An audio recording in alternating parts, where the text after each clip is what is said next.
اللہ تعالیٰ نے اپنے بندوں کی ہدایت اور رہنمائی کے لیے کم و بیش 1,24,000 پیغمبروں کو بھیجا۔ یہ پیغمبر ہر دور میں لوگوں کو اللہ رب العزت کی طرف بلاتے، زمین میں فساد، گناہ اور سرکشی سے منع فرماتے اور اللہ تبارک و تعالیٰ کی عبادت اور فرما برداری کا حکم دیتے۔ لیکن کچھ ایسی قومیں اور کچھ ایسے بادشاہ بھی گزرے ہیں جنہوں نے اللہ کی نافرمانی اور اللہ کے نبیوں کی توہین کی، اور نبیوں سے بے شمار وعدہ خلافی کی وجہ سے اللہ نے بے شمار قوموں پر اپنا دردناک عذاب نازل فرمایا اور ان قوموں کو صفحہ ہستی سے مٹا کر دنیا کے لیے عبرت کا نشان بنایا۔ آج کی اس ویڈیو میں ہم ایک ایسے بادشاہ کا ذکر کریں گے جو ایک ظالم، جابر اور متکبر بادشاہ گزرا ہے، جس نے خدائی کا دعویٰ بھی کیا تھا، جس کا نام فرعون تھا۔ یہ مصر کا ظالم ترین بادشاہ گزرا ہے۔ فرعون نے زبردستی بنی اسرائیل کو غلام بنایا ہوا تھا اور یہ حکم جاری کیا تھا کہ وہ اسے سجدہ کریں۔ جو لوگ فرعون کو سجدہ کرتے تو فرعون ان سے بہت خوش ہوتا اور انہیں انعامات سے نوازتا، اور جو کوئی فرعون کو سجدہ نہیں کرتا تو پہلے فرعون ان پر ظلم و ستم کرتا اور بعد میں قتل کروا دیتا۔ جب فرعون کا ظلم و ستم حد سے بڑھ گیا تو اللہ نے بنی اسرائیل کی طرف حضرت موسیٰ علیہ السلام کو مبعوث فرمایا۔ جب اللہ نے موسیٰ علیہ السلام کو اپنا نبی منتخب فرمایا اور وحی کا نزول شروع کر دیا تو اللہ نے موسیٰ علیہ السلام کو حکم کیا کہ آپ علیہ السلام فرعون اور اس کی قوم کو تبلیغ کریں۔ چنانچہ موسیٰ علیہ السلام فرعون کے دربار میں پہنچ گئے اور فرعون اور اس کی قوم کو تبلیغ کرنا شروع کر دی۔ ابتدا میں اللہ نے حضرت موسیٰ علیہ السلام کو 2 معجزات دیے۔ موسیٰ علیہ السلام نے فرعون کو بتایا کہ میں اللہ کا رسول ہوں، اللہ نے مجھے یہ معجزے دے کر بھیجا ہے، لہٰذا تم کفر اور سرکشی کی راہ چھوڑ دو اور میری بات مانو، اور اللہ تعالیٰ کے علاوہ اپنے خود کے بنائے ہوئے بتوں کی پوجا چھوڑ دو۔ یہ نہ ہی تمہیں نفع پہنچا سکتے ہیں اور نہ ہی نقصان، اور میری قوم بنی اسرائیل کو غلامی سے آزاد کر دو۔ موسیٰ علیہ السلام نے جب فرعون کو توحید کی دعوت پیش کی تو فرعون نے آپ علیہ السلام کی اس دعوت کو قبول نہیں کیا اور اپنی قوم سے مخاطب ہو کر کہنے لگا کہ میں ہی تمہارا رب ہوں۔ موسیٰ علیہ السلام نے فرعون کو بتایا کہ رب تو وہ ہے کہ جس نے آسمان اور زمین اور اس کے درمیان کی چیزوں کو پیدا کیا ہے، وہی تمہارا اور تم سے پہلے لوگوں کا رب ہے۔ چنانچہ حضرت موسیٰ علیہ السلام نے جب اللہ تعالیٰ کے عطا کردہ معجزات کو فرعون کے سامنے پیش کیا تو فرعون معجزات کو دیکھ کر سمجھ گیا کہ واقعی موسیٰ علیہ السلام اپنی نبوت کی سچائی پر بہت بڑی دلیل لے کر آئے ہیں، لیکن پھر بھی فرعون کی آنکھ نہ کھلی اور اس نے موسیٰ علیہ السلام پر ایمان لانے کے بجائے اپنے درباریوں کو دھوکہ دینے کے لیے کہا کہ یہ تو بڑا ماہر جادوگر ہے، یہ چاہتا ہے کہ اپنے جادو کے زور سے تمہیں تمہاری سرزمین سے نکال کر خود قبضہ کر لے۔ فرعون نے اپنے درباریوں سے کہا کہ اس کا کیا کیا جائے، تم ہی اس جادوگر کا کوئی حل بتاؤ۔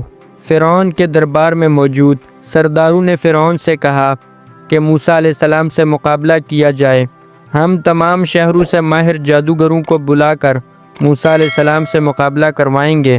چنانچہ فرعون اس بات پر راضی ہو گیا اور ان کے مشورے کے مطابق اپنے سپاہیوں کو ہر شہر سے ماہر جادوگر لانے کے لیے بھیج دیا۔ موسیٰ علیہ السلام کو بھی اسی دن کا انتظار تھا کہ سب کے سامنے فرعون کی اصلیت کا پتہ چل جائے اور شاید اس مقابلہ سے لوگ ایمان لے آئیں۔ موسیٰ علیہ السلام نے فرعون سے کہا کہ جس دن تمہارا تہوار یعنی خوشی منانے کا دن ہوتا ہے، اس دن ایک کھلے میدان میں مقابلہ کیا جائے گا۔ فرعون اس بات پر راضی ہو گیا اور شہر کے بڑے بڑے عہدے داروں کو بھی اس مقابلہ میں شرکت کی دعوت دی اور عام لوگوں کو بھی یہ منظر دیکھنے کی دعوت دی۔ چنانچہ فرعون نے تمام جادوگروں کو جمع کیا اور مقابلے کا دن بھی آ گیا۔ مقابلہ شروع کرنے سے پہلے فرعون نے اپنے جادوگروں سے کہا کہ اگر تم نے موسیٰ علیہ السلام کو شکست دی تو تم لوگوں کو کامیابی پر بہت سے انعامات سے نوازا جائے گا اور میں تمہارے گھروں کو سونے چاندی سے بھر دوں گا۔ جب جادوگر موسیٰ علیہ السلام سے مقابلہ کے لیے آئے تو وہ صفیں بنا کر کھڑے ہو گئے، اور ان کے سامنے موسیٰ علیہ السلام اور ان کے بھائی ہارون علیہ السلام بھی کھڑے ہو گئے۔ جادوگروں نے آپ علیہ السلام سے کہا کہ پہلے آپ اپنا کام دکھائیں گے یا ہم؟ موسیٰ علیہ السلام نے جواب دیا کہ پہلے تم اپنا کام دکھاؤ۔ تو فرعون کے جادوگروں نے اپنی رسیاں زمین پر پھینک دی۔ دیکھتے ہی دیکھتے وہ تمام رسیاں سانپ بن گئی۔ لوگ یہ منظر دیکھ کر حیران اور تعجب کرنے لگے کہ رسیاں سانپ کیسے بن گئی۔ شروع میں موسیٰ علیہ السلام بھی کچھ گھبرائے، لیکن اللہ نے آپ علیہ السلام کو وحی کی اور فرمایا کہ اب تم اپنی لاٹھی زمین پر پھینکو اور یقیناً جیت تمہاری ہی ہوگی۔ چنانچہ موسیٰ علیہ السلام نے اپنی لاٹھی زمین پر پھینکی تو وہ لاٹھی ایک بہت بڑا سانپ بن کر جادوگروں کے تمام سانپوں کو ایک ایک کر کے نگل گیا۔ یہ منظر دیکھ کر تو بہت سارے لوگ سجدے میں گر گئے اور اللہ پر ایمان لے آئے۔ فرعون کے جادوگروں نے جب دیکھا کہ لاٹھی نے سانپوں کو کھا لیا تو وہ سمجھ گئے کہ یہ کوئی جادو نہیں ہے، بلکہ یہ اللہ کی طرف سے حق ہے جو اللہ تعالیٰ کی قدرت کی صورت میں ظاہر ہوا ہے۔ حقیقت کو سمجھتے ہی تمام جادوگر اور فرعون کی قوم کے بہت سارے لوگ بغیر کسی خوف کے اللہ تعالیٰ کے حضور سجدہ میں گر گئے اور سب کے سامنے حضرت موسیٰ علیہ السلام اور ہارون علیہ السلام کے رب پر ایمان لانے کا اعلان کر دیا۔ فرعون نے جب یہ منظر دیکھا کہ جادوگر موسیٰ علیہ السلام کے معجزہ سے مغلوب ہو کر مسلمان ہو چکے ہیں، تو فرعون نے جادوگروں کو دھمکی دی کہ تم میری رعایا ہونے کے باوجود میری اجازت کے بغیر موسیٰ علیہ السلام کے رب پر ایمان لے آئے ہو۔